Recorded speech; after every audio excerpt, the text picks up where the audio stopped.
Hola, ¿qué tal? Mi nombre es Ana Biondi, ya nos vimos en otras ocasiones y en esta oportunidad voy a hacer una breve presentación de la segunda parte de los contenidos de la unidad temática 6 referida a materiales dentales y operatoria en piezas primarias. En la primera parte de la unidad temática describimos las diferencias anatómicas e histológicas de las piezas primarias en relación a la operatoria dental comparada con las piezas permanentes. En esta ocasión vamos a identificar los principios que rigen el empleo de los materiales restauradores en la clínica odontopediátrica, describiéndolos de uso más frecuente y enumerando sus ventajas y desventajas, sobre todo en pacientes de corta edad. Vamos a empezar por el material restaurador más antiguo, claramente malignizado en el último tiempo, que es la amalgama de plata. ¿Seguimos utilizando en la clínica odontopediátrica restauraciones con amalgama? La American Academy of Pediatric Dentistry considera que aún es el material de elección para molares primarios donde la estética no sea importante, donde no se pueda realizar un control estricto de la humedad y se necesite una restauración de alta longevidad o bien por razones económicas. La Federación Dental Americana considera que es un material seguro, sobre todo en la actualidad en que contamos con amalgamadores automáticos y cápsulas predosificadas. De hecho, en aquellos países donde se han impuesto restricciones al uso de la amalgama, la evidencia sugiere que estas restricciones sean eliminadas para ofrecer una odontología restauradora de bajo costo y alta longevidad. La conformación de la cavidad oclusal es muy sencilla, prácticamente se obtiene con el uso de una fresa 331L. Sin embargo, es necesario tener en cuenta que su extensión no deberá ir más allá de la mitad de la distancia intercuspidia. En relación a la caja proximal, en lesiones de clase 2, la caja proximal debe extenderse hasta las zonas de autoclisis, siendo capaz de romper, por supuesto, la relación de contacto y a nivel del borde libre de la encía, no ir más allá de ella. El istmo de unión es una zona crítica, debe ser lo suficientemente extenso para que el bloque restaurador no se fracture y tan estrecho como para que las estructuras no queden debilitadas. Recordemos la forma globulosa de los molares primarios con esos engrosamientos a nivel cervical y esa terminación abrupta del esmalte a nivel del cuello que hace que la adaptación de matrices sea muy difícil.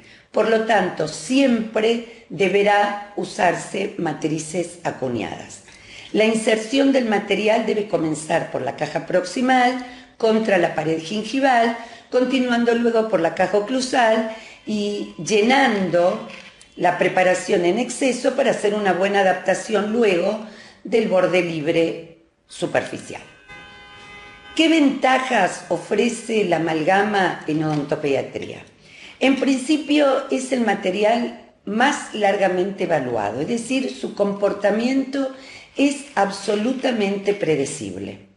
Tiene un costo razonable, es un material que ofrece alta longevidad, es muy durable, es un material que tiene una técnica muy sencilla y por otro lado es muy tolerante a la humedad, situación muy ventajosa cuando estamos trabajando con pacientes poco colaboradores que no toleran el aislamiento absoluto.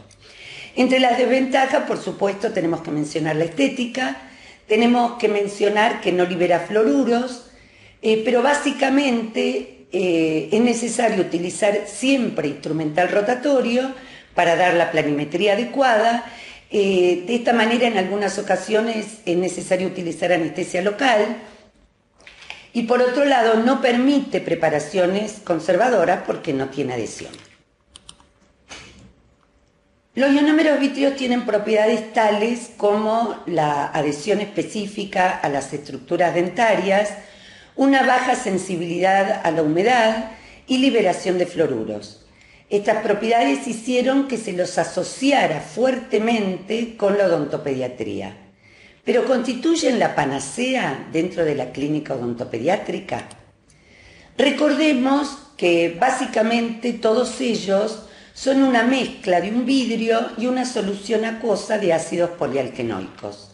De acuerdo a su composición y a su reacción de endurecimiento, los clasificamos en convencionales, híbridos o resinosos y reforzados con metal. Estos últimos han caído en desuso ya que el comportamiento no fue el esperado. ¿Para qué los usamos en odontopediatría? Básicamente, para cementar coronas de acero, como liner, como base o como relleno dentinario, en restauraciones clase 1, 2, 3 y 5 en piezas primarias, en piezas permanentes afectadas por MIH o cuando no se puede hacer un control estricto de la humedad, y es el material de elección para inactivación, restauraciones intermedias terapéuticas y también, por supuesto, para la técnica traumática. He mencionado que estos materiales tienen adhesión específica a las estructuras dentarias. Sin embargo, hay consenso que esta adhesión puede ser aumentada si se utilizan acondicionadores de dentina, que puede ser ácido poliacrílico, hay algunos que se venden comercialmente o bien otros que vienen incorporados en los avíos comerciales. En la única ocasión que no se utilizan es cuando colocamos algún material derivado del hidróxido de calcio en el piso de la preparación cavitaria. En los años 90 surge una modificación importantísima en la composición de los ionómeros vítreos, que es el agregado de resina compuesta. Esto mejora las propiedades mecánicas y básicamente mejora el tiempo de endurecimiento y el tiempo de trabajo. ¿Por qué? Porque el agregado de resinas es sensible a la luz y la reacción de endurecimiento entonces comienza con la fotopolimerización. Para que estas propiedades mecánicas sean óptimas en relación a estos materiales, el material debe ser inyectado a través de una punta montada en una jeringa Centrix para evitar el atrapamiento de burbujas. A diferencia de lo que sucede con las resinas compuestas, donde una vez endurecido el material no hay reactividad de los fluoruros, en los ionómeros vítreos estos permanecen reactivos a pesar de que el material hubiera endurecido. Esto se debe a que los fluoruros no forman parte de la matriz y que tienen un tamaño y una movilidad semejante a lo de los hidrogeniones. Por lo tanto, pueden ser liberados o absorbidos dependiendo del gradiente de fluoruros en el medio bucal. Entonces, ¿qué ventajas ofrecen? Su biocompatibilidad, su baja sensibilidad a la humedad, su, como dijimos, adhesión a las estructuras dentarias, lo que permite hacer preparaciones muy conservadoras y lo que permite también utilizar instrumental de mano para esas preparaciones. Tienen un coeficiente de contracción térmica semejante al de la dentina y por otro lado es importante mencionar, por supuesto, la liberación de los fluoruros. En relación a las desventajas debemos mencionar que es una mezcla. Por lo tanto, es importante que se respeten las indicaciones del fabricante en cuanto a la proporción del polvo y del líquido y en cuanto a la manipulación del material, que no es sencilla.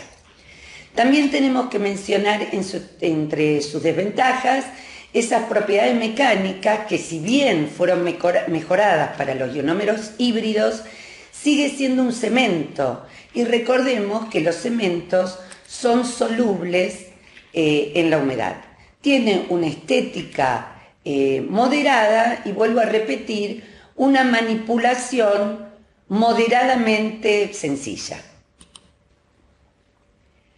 Vimos en la primera parte de la presentación cuáles eran las características microestructurales de las piezas primarias y las comparamos con las de las piezas permanentes para las cuales fueron creadas todas las opciones de la odontología restauradora. Entonces, ¿podemos esperar los mismos valores de adhesión en las resinas compuestas en piezas primarias?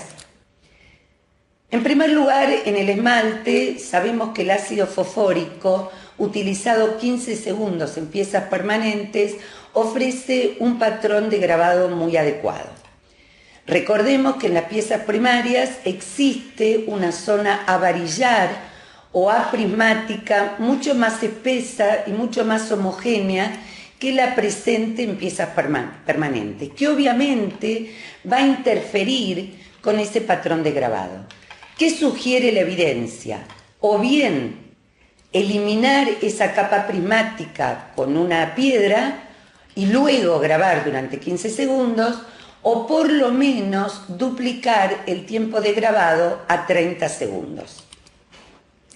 En relación a la dentina, recordemos que era un tejido mucho menos mineralizado que en piezas permanentes, presentaba mayor cantidad de túbulos dentinarios por unidad de superficie, defectos importantes desde el punto de vista embriológico y por otro lado menor cantidad de dentina intertubular. Todo esto dejaba un sustrato deficiente para la adhesión.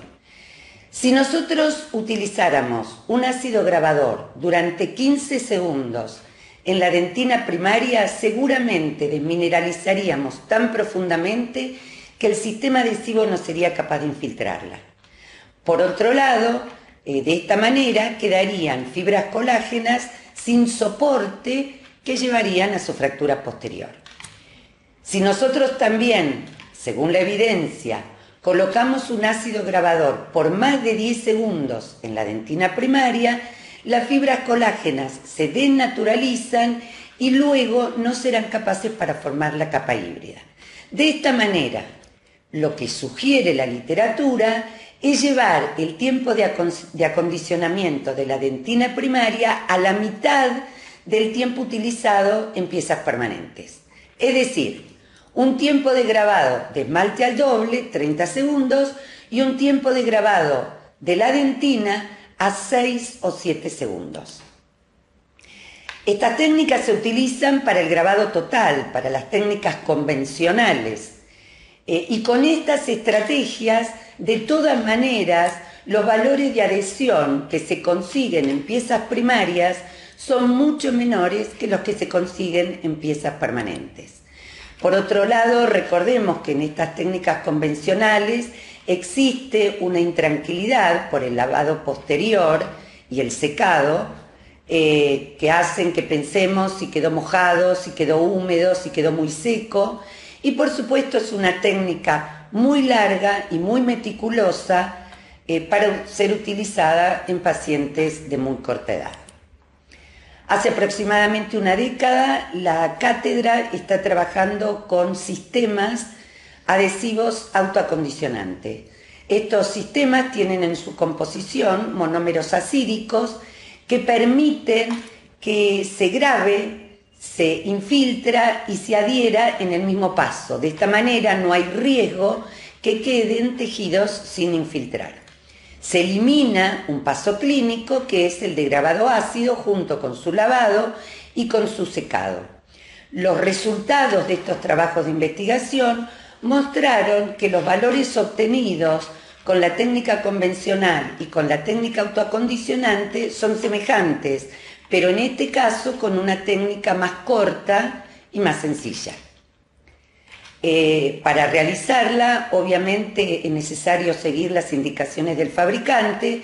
Es posible utilizar aislamiento absoluto, porque es, aislamiento relativo, porque es muy sencilla y básicamente se coloca en la preparación cavitaria el sistema autoacondicionante, se airea para esparcirlo y luego se fotocura.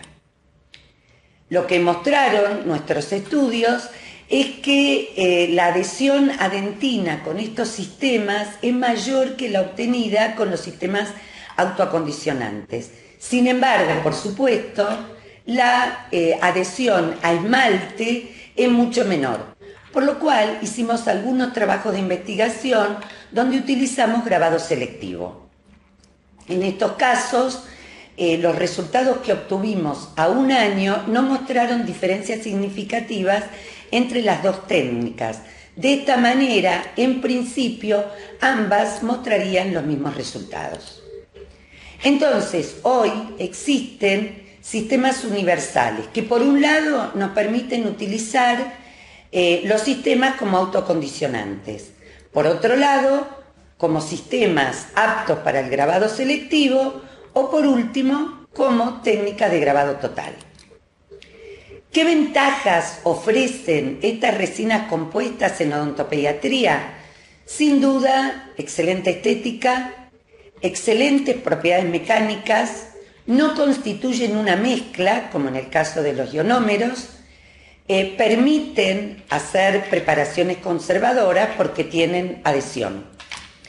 ¿Qué desventajas ofrecen? Y bueno, básicamente se necesita un control muy estricto de la humedad, no liberan fluoruros, como ya lo mencionamos anteriormente, no están indicadas cuando se trate de preparaciones proximales cercanas al borde libre de la encía.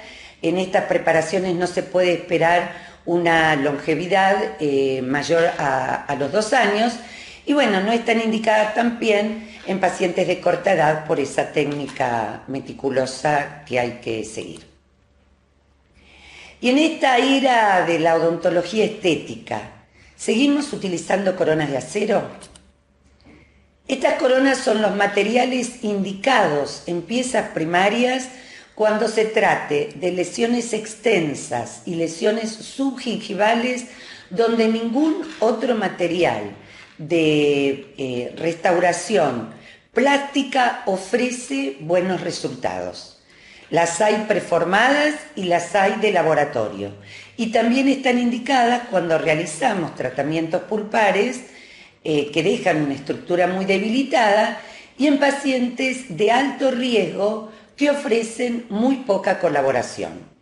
Por lo tanto, entre las ventajas mencionamos una técnica muy sencilla y muchos trabajos de evaluación clínica que muestran prácticamente la más alta longevidad entre todas las restauraciones. Como desventajas mencionamos, por supuesto, la falta de estética y una irritación gingival a nivel de su borde. Y por último, recordemos que para seleccionar un material de restauración, minimizando los fracasos en dentición primaria, debemos tener en cuenta las características psicoemocionales de nuestros pacientes, la posibilidad de colaboración, las diferencias micro y macromorfológicas de las piezas primarias en relación a las permanentes, el riesgo cariogénico de nuestro paciente y, por supuesto, el comportamiento de los materiales de restauración. Recordando que la terapéutica restauradora es una práctica irreversible que deja a la pieza dentaria más susceptible a la fractura y a la caries recurrente, especialmente en pacientes de alto riesgo. Les recuerdo que estos contenidos deberán ser ampliados con la bibliografía recomendada. Muchas gracias y hasta otra ocasión.